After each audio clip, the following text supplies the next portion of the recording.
I started with Philip Leishman.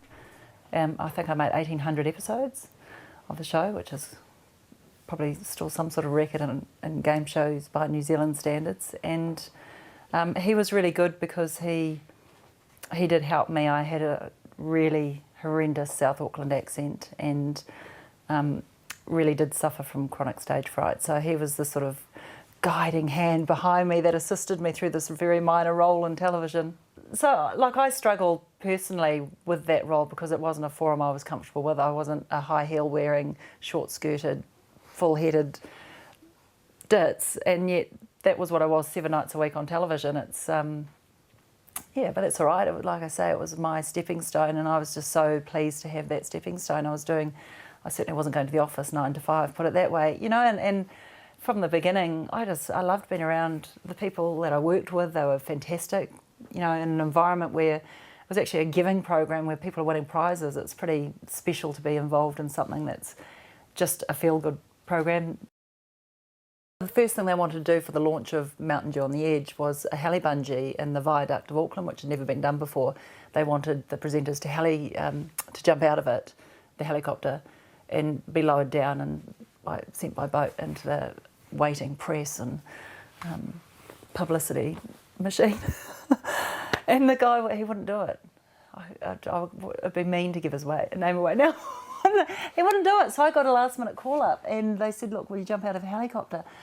And I was like, oh, holy cow, I've never been in a helicopter, I've never bungeed, I've never done anything. And I just said, look, yeah, absolutely, look, that'll be fine. Yeah, Are they doing it today? Like, the weather doesn't look so good out there. It seems quite windy. And they're like, yeah, it's all go. And went down to Mechanics Bay and jumped in this helicopter that didn't have any doors on the side and had a bungee rope attached around my ankles, which to me weighed about 300 stone, pulling me out of the helicopter as I was sitting on the skid. And Wendy's looking at me and she said, how do you feel? And I said, oh my gosh, I'm so nervous. I actually think that my sweat is spraying out of my palms. I'm so stressed. And she just said, oh, I hate helicopters. She said, I can't wait to get out of the thing. So, you know, and that was kind of the two of us. That was the perfect link right there. And she was so ballsy and courageous and great, but there were things that she couldn't stand doing. And you know, we jumped out of the helicopter and we survived, and it was the start of a 5-year love affair with All Things Dangerous. People sort of say to me, God, who wrote the scripts for that? I'm just like, oh, my eyes kind of roll back into my head and go, people really think there was someone would be bad enough to write those scripts. Rick Salito, he's just got this side to him that he's just got this side of genius about him. He's very clever, he's very smart. And it wasn't so much about what people were saying at the time, it was about putting a group of eclectic people together who just gave a performance that was different to every other performance on television at the time.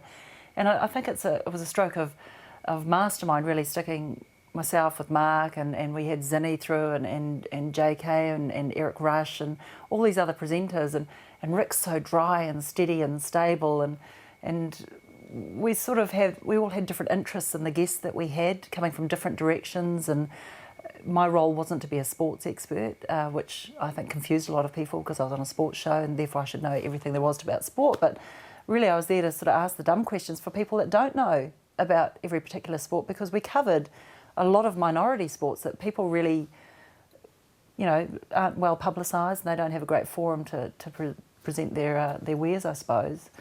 And yeah, we just had a lot of fun. 13 years, I mean, it's insane the amount of time it went on. The truth is that I had children, and I said, if you hand up my cell phone number, I will kill you. So I've just spent 5 years teaching my daughter my cell phone number. Rick's phone number got handed out, Mark's phone number got handed out, but they didn't hand out my real phone number. It was a made-up, it was a phone that I was given, but it wasn't mine, because what we did is we were, I think, correct me if I'm wrong, but we asked people to text through, and we did use that phone and that number for text, but it wasn't my personal phone, because I don't think I'm brave enough or strong enough to deal with the type of comments that would probably come through. That's not.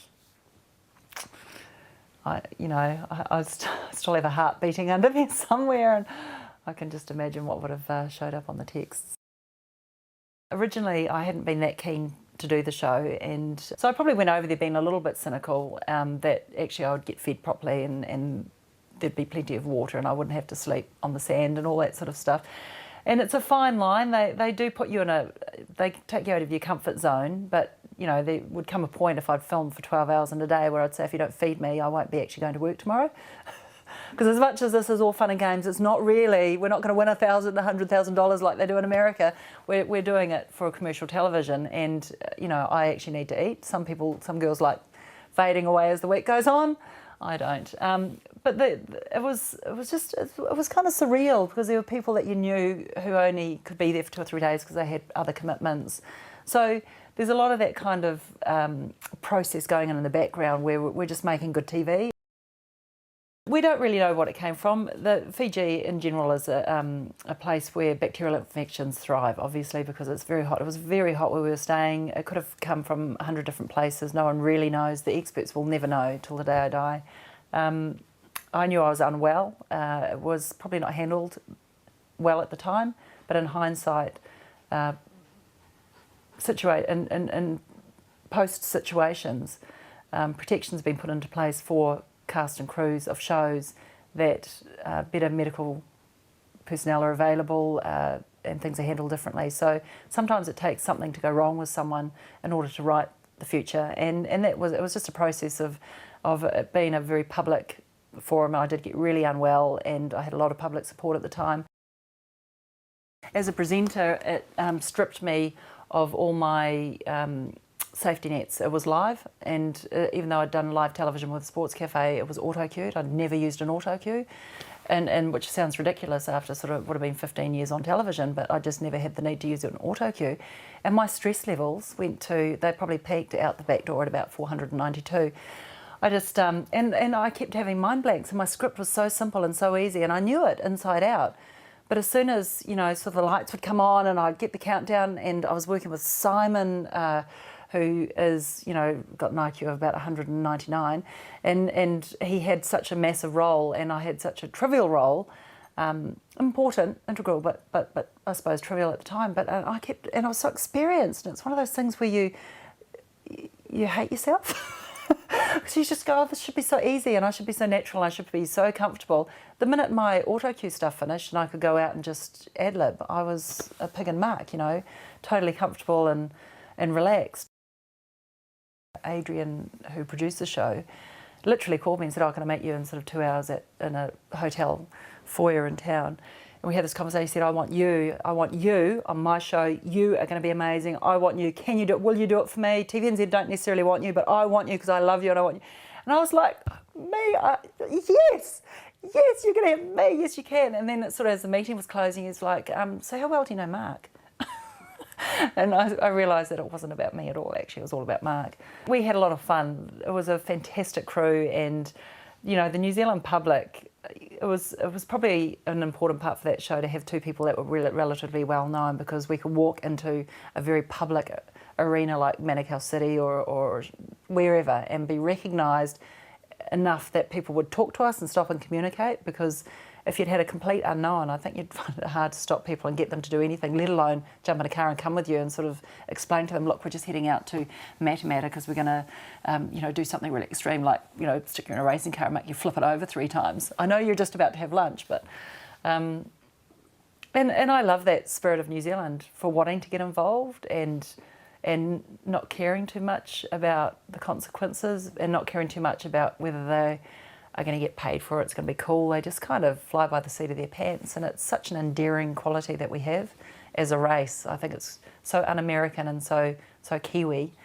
That show, even though there've been a few shows around like that really brought out the best in the public. It was lovely, it was nice. I loved working with AJ. He was amazing, and he was so protective of his brand and so careful.